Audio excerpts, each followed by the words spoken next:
Hi, and welcome back to my channel, or welcome if this is your first time joining me. My name is Lisa, and this is Creations by Lisa.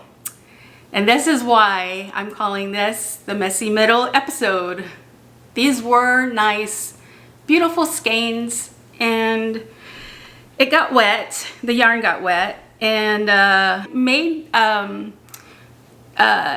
hanks and tied it in a few places, but somehow, I don't know what, I think my carpal tunnel and my RA was acting up that day, and so I just kind of spread it out on the on some towels to kind of let it dry and stuff. And yeah, so when I went to go get more yarn for the cardigan, the granny stitch cardigan that I'm currently working on, I'll insert a picture. So I needed more yarn for that, and I went into my office digging through my yarn, and I found these. Yeah, so I found it just messy on the floor, and anyway, but I wish I had a winder, I mean, especially for these and my carpal tunnel, but I'll just do a little at a time and, you know, not push myself. But I thought that, you know, while I continue rolling, I'll share some thoughts with you, what, you know, why because I tend to look at things that I'm doing, things that I'm going through, life lessons. And so the messy middle is kind of where I'm at right now. This time last year and a half, this time last year, I was teaching pre-K and also doing the Sunday school curriculum for the nursery and Sunday school classes at our church. And, you know, I was very much involved, and, you know, at school, the 4 and 5 year olds, you know, chasing them around, dancing. I was doing all that kind of stuff, you know, doing like carpet activities, you know, just having fun with the kids. And here I am today, not able to do any of that, you know.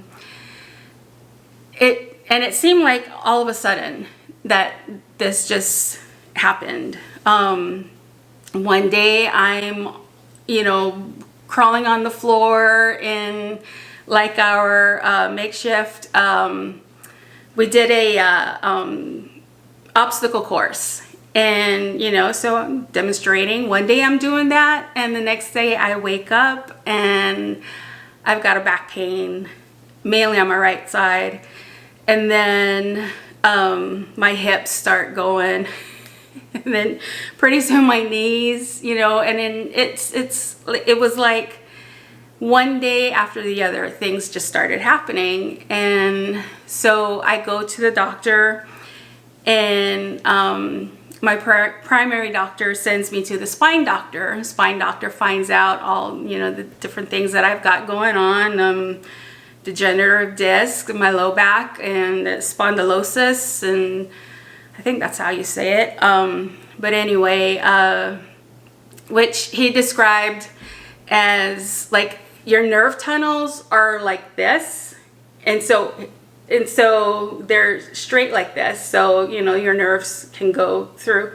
Anyway, mine are like that, they're off-centered, so, which is why my low back hurts. And so anyway, so pretty soon, you know, I'm talking to my director and the pastor and everything, and I'm having to pull myself out of the classrooms because pain is just too much, and it goes down to my knees, shooting pain down through from my hips to my toes, and see a rheumatologist. And, you know, do blood work and everything, and so I've got all this health issues going on, and yeah, so, and it just seemed like it was just a nonstop crazy train. You know, I wake up with pain, and throughout the night I have pain, and the day I am on so many medication, and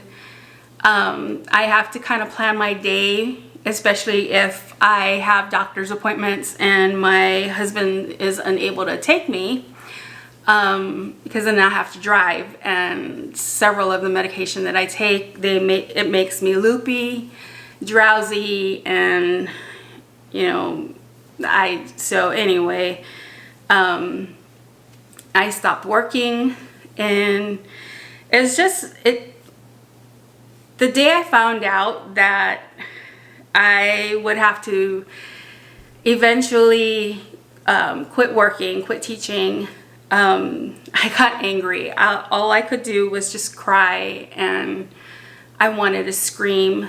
I talked to my husband about everything, and you know, I just screamed, and I told him I was angry, and you know, it wasn't like I was like, you know, stood in line and go, hey, you know, I got carpal tunnel, but you know, I think adding rheumatoid arthritis and, you know, all these other things going on and my low back and everything, I think that would be good. You know, it wasn't like I was asking for it. But so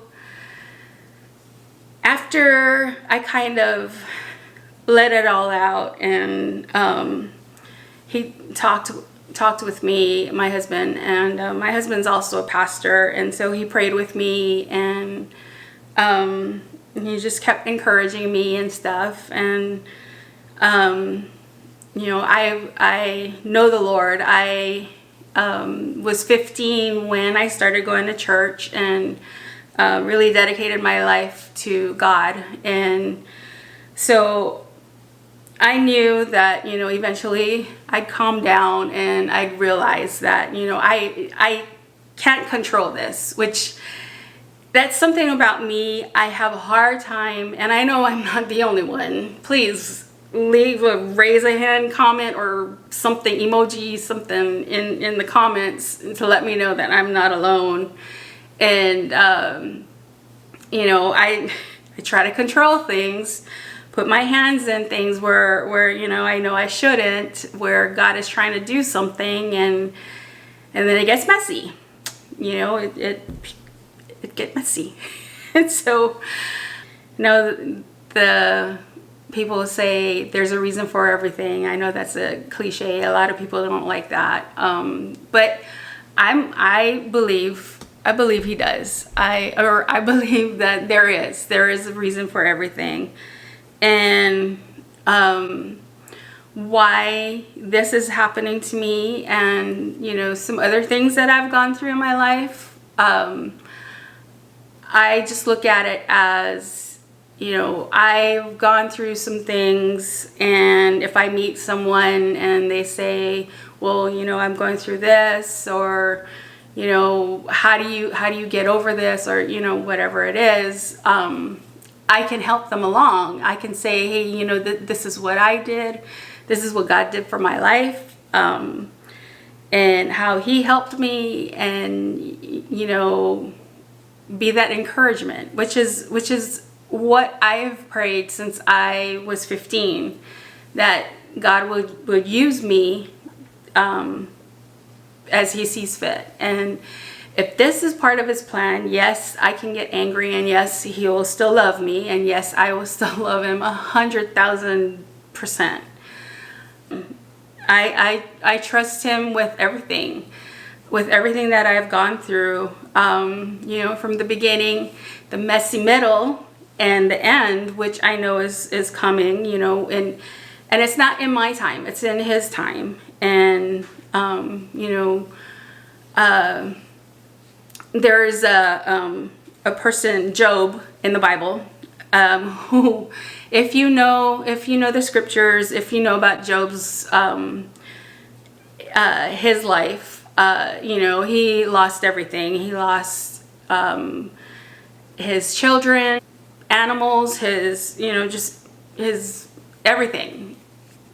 And he eventually, I believe it was boils that he got, you know, it was just all these things. And, you know, everybody around him, his friends, even his wife was saying, you know, just deny God and just, you know, just be done with this. And all he could do was just praise God and, you know, and just trust him. And he said, the Lord giveth and the Lord taketh away. Blessed be the name of the Lord.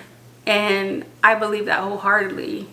You know, whatever this is for me, whatever God has for me, I'm willing. I know that there's going to be hard times, and the Bible talks about that. Hey, it's Editing Lisa here. I just wanted to add about Job. Not only did he lose everything, his land, his children, his animals, he was rich, so he had servants. But he stood firm on his faith and his belief and his trust in God, that God was in control of everything. And God blessed him so much. He had more children, and he got back his land. He got so blessed. He was so blessed. And that's what I wanted to add. I know I forgot to say that, so I just wanted to make sure I added that. All right, back to Lisa and her messy middle. I know he holds my tomorrows, and God is always with me through the hard times. He's with me through the good times. And, you know, if I never step into a classroom again, that's fine with me. If I wake up tomorrow with something else going on, that's okay with me. I mean, yes, I'm not going to sit here and tell you I'm not going to get mad. I'm not going to get angry. I will. 100% I will. I just have to trust God and believe that because he knows me. He created me. He knows me better than I know myself. So he knows what I can and can't handle. And whether it's good or bad, he's with me. I hope that this video has encouraged you in some way. This is not the way that I had planned it out to be. I know he's in control. He has been with me from the beginning, and he's with me in my messy middle, and he will be with me at the end. And so that's my little visual. I'm a teacher at heart, forever and always. So I hope that you have a blessed day, and I hope to see you again. Aloha!